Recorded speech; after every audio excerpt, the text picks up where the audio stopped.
Welcome back, eighth graders. Happy to see you again, we are. This mini focus lesson is going to be on a small but incredibly significant part of your poem. The part readers see first, your title. For this lesson, we found a great 3-minute article from the Writer's Relief section of medium.com that we will break down for you over the next few minutes. You can also check out the full article, which we will share on Schoology and in Classroom.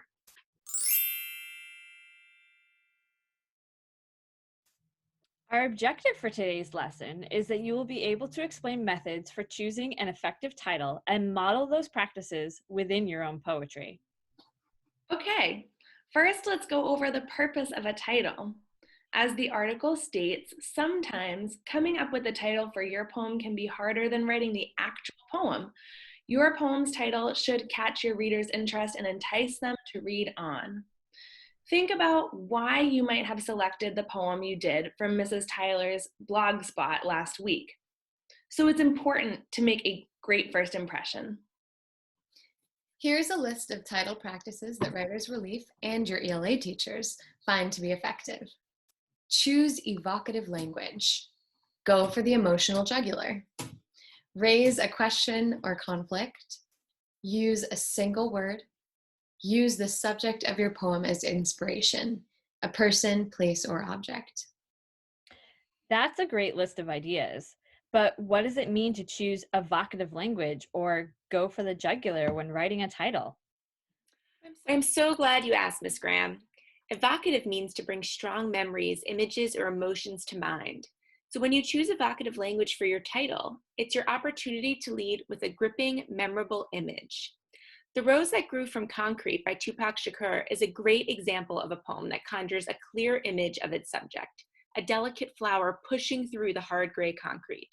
This title fits some of our other tips too, like using the subject of your poem or raising a conflict like nature versus human.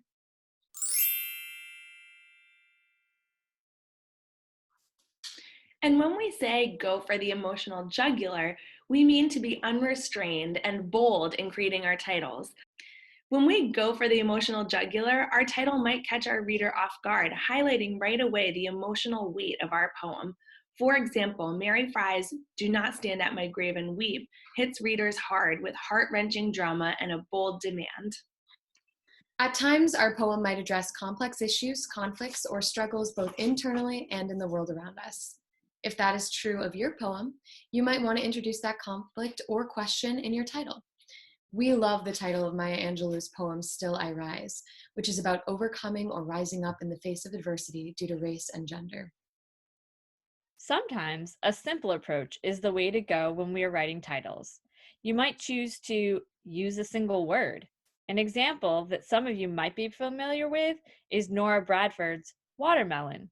However, sometimes one-word poem titles can be tricky to pull off. Choose the wrong word and readers might skip over your poem. Make use of an offhand remark.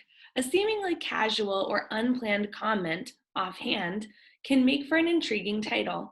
Taylor Molly's Totally Like Whatever You Know, or Tony Hoagland's I Have News for You, are perfect examples of titles that read like informal dialogue. Focus on a subject.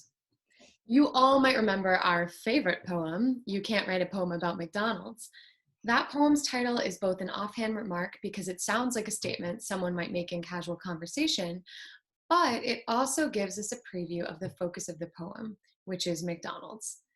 The title of the first poem we read, Afternoon Beach, also focuses on place, but gives us some details about time as well. Your subject could be a place, time, person, pet, or object, amongst other things. Yes, and if the subject of your poem is a person or character with a great name, focus on the person and use it as part of the title. The title, You Can't Write a Poem About McDonald's, also is pretty humorous and a little bit quirky. Another good way to write a title is to embrace that humor and quirkiness. It tickles the reader and makes them want to read more. And finally, educator Nancy Atwell gives us some other good title tips. She tells us that a good title fits the whole piece of writing, which is why we don't recommend writing the title before your poem is done. isn't a summary, for example, when I went skiing for the first time, it is grounded in the piece. It isn't too obscure or random. It gives a hint or taste of the topic or theme to come, is a strong or beautiful combination of words and sounds, can replace a working title that the writer uses while the piece is in process, and finally, is the result of brainstorming many titles, even if you end up choosing the first one. Pro tip: not all of these strategies or practices will apply to your poems. Feel free to pick and choose based on what feels most applicable to you and your creative work. Here's how we came up with our titles. You can see here that the list of strategies helped us brainstorm our titles, and that sometimes our titles fell into more than one category. Because our poem was about a teacher's quest for the bathroom, a lot of the titles fell into embrace humor and quirkiness. Here's the working list of titles we have been considering for our first poem about the passing time in the hallway. Against the Current, The Incredible Journey, #Teacher Life, Bathroom Break, Bathroom Break for It, A harrowing 5 feet. The bathroom's lilac oasis.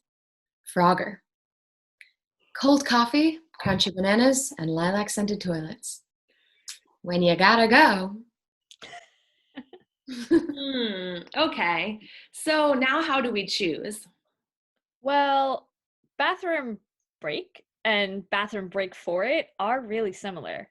I like the urgency that is created with the second option, and I feel like it ties in with the message of the rest of our poem more. I'd like to keep that one on the list and eliminate the other one.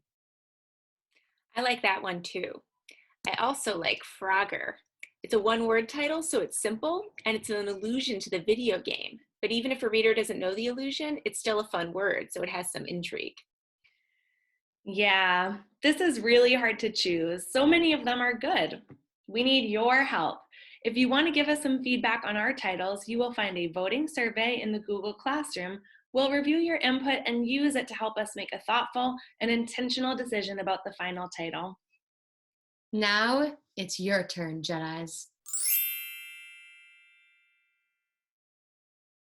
Come up with at least 5 titles, label the strategy you tried to use, and make a final decision for a title for at least one of your poems that you have drafted.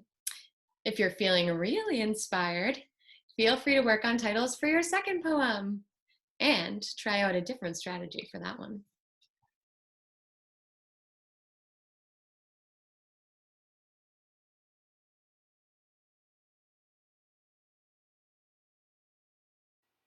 Bye, and good luck to you, we wish.